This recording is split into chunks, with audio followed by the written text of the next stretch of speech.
Hello students, आज हम लोग पढ़ने वाले हैं बहुत ही इंपॉर्टेंट टॉपिक। और छोटा टॉपिक है बट बहुत ही इंपॉर्टेंट, रेजोनेंस।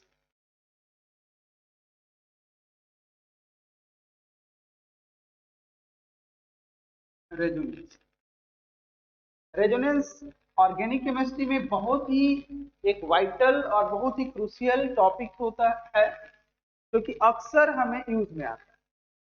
जैसे हम अगर रिएक्शन मैकेनिज्म कर रहे होते हैं या किसी रिएक्शन को समझ रहे होते हैं, तो वहां पे हमारी जरूरत पड़ती है स्टेबिलिटी ऑफ कंपाउंड्स को निकालने के लिए, एसिड स्ट्रेंथ, बेसिक स्ट्रेंथ को निकालने के लिए। इन सभी जगह हमें रेजोनेंस का जरूरत पड़ता है।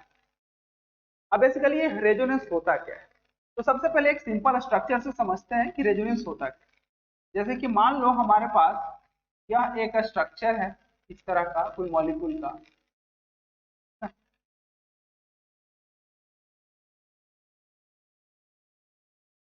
यह हमारा स्ट्रक्चर है। तो यह मॉलिक्यूल का एक और स्ट्रक्चर बनाया जा सकता है। अगर इसका लूज डॉट स्ट्रक्चर बनाए तो this can be another structure for this molecule, that is like this. यह आपका कुछ इस तरह का स्ट्रक्चर बनेगा।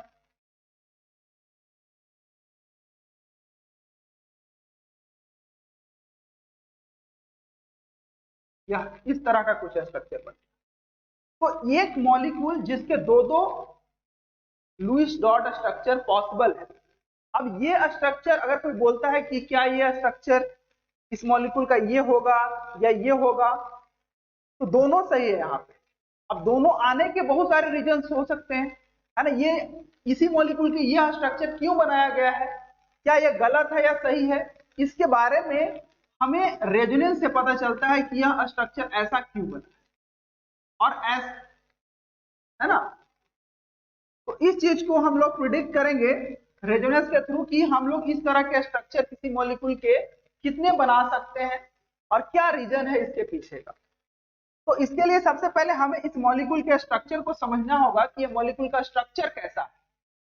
तो सबसे पहले गाइस आप देखो कि यह जो कार्बन है, इस कार्बन का हाइब्रिडाइजेशन क्या है आपका sp2 है। यहां भी इस कार्बन का हाइब्रिडाइजेशन sp2 है, इस कार्बन का हाइब्रिडाइजेशन sp2 है, इस कार्बन का भी हाइब्रिडाइजेशन sp2। तो आपको समझ में आ रहा होगा कि यह एक प्लेनर मॉलिक्यूल है।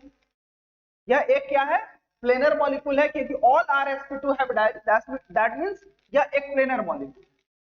तो जब यह प्लेनर मॉलिक्यूल है तो आप इसको इस तरह से स्ट्रक्चर में बना सकते हो।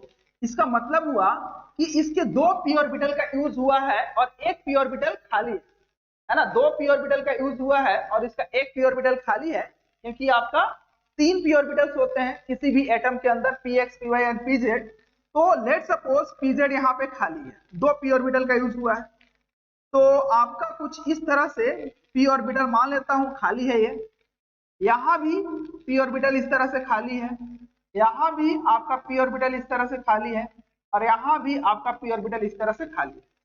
सभी में एक एक इलेक्ट्रॉन है। अब चूंकि ये साइड वाइज एक एक इलेक्ट्रॉन है, तो ये साइड वाइज ओवरलैपिंग करेंगे, ये भी साइड वाइज ओवरलैपिंग करेंगे, और इस तरह से क्या बनाएंगे, वो पाई ऑर्बिटल का फॉर्मेशन करेंगे, पाई बॉन्ड का फॉर्मेशन करेंगे इस तरह से। तो पाई बॉन्ड यहाँ पे इनके वजह से बन रहा है। अब आपको यह भी पता होगा कि एक ऑर्बिटल में मैक्सिमम दो इलेक्ट्रॉन रह सकते हैं। एक ऑर्बिटल में मैक्सिमम कितने इलेक्ट्रॉन रह सकते हैं, दो इलेक्ट्रॉन रह सकते हैं। तो अगर आपके पास दो इलेक्ट्रॉन है, तो यह इलेक्ट्रॉन यहां से जंप करके यहां भी जाने का पॉसिबिलिटी रखता है ना। तो ये इलेक्ट्रॉन यहां से यहां जंप करके जा सकता है, ये इलेक्ट्रॉन यहां से यहां जंप करके जा सकता है, ये इलेक्ट्रॉन यहां से यहां जंप करके जा सकता है। ठीक है। तो अगर ये ऐसा हुआ कि मान लो एक इलेक्ट्रॉन यहां से यहां जंप किया, देन यहां से यहां जंप किया, और देन यहां से यहां जंप किया, तो आपका कुछ स्ट्रक्चर कुछ इस तरह का पॉसिबल हो जाएगा, है ना। इस तरह का स्ट्रक्चर आपको दिखने लगेगा ऐसा,